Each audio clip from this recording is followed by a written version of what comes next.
bizi uşaqlıqdan öyrədirlər ki, daha yaxşı ol, daha tez qaç, daha yüksək qiymət al, daha çox qazan və bununla da insan biixtiyar rəqabət yarışına, hətta deyərdim tələsinə daxil olur. Biz elə bir dövrdə yaşayırıq ki, hamı bir-birinə nəsə sübut etmək istəyir. Ailəsinə, dostlarına, cəmiyyətə. Bununla da insan biixtiyar öz unikallığından olur, başa düşürsənmi? Bax, ona görə də artıq Nizamilər, Beethovenlər, Einsteinlər aramızda yoxdur. Çünki onlar rəqabət üçün deyil, axtarış üçün yaşayırlar.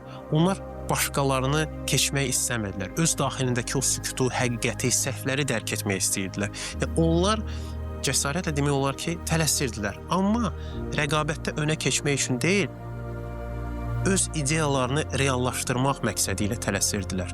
Narahat qəlbdə isə, hansı ki, rəqabətdədir daim, heç bir fəzilət inkişaf edə bilməz, heç bir fərd formalaşa və ya tərəqqi görə bilməz, bilirsənmi? Bəlkə də rəqabət yox, əməkdaşlıq dövrü artıq gəlməlidir. Bir-birini keçmək yox, bir-birini tamamlamaq zamanı gəlməlidir. Çünki dünyanı irəli aparacaq yarış olmayacaq, paylaşmaq olacaq deyə düşünürəm.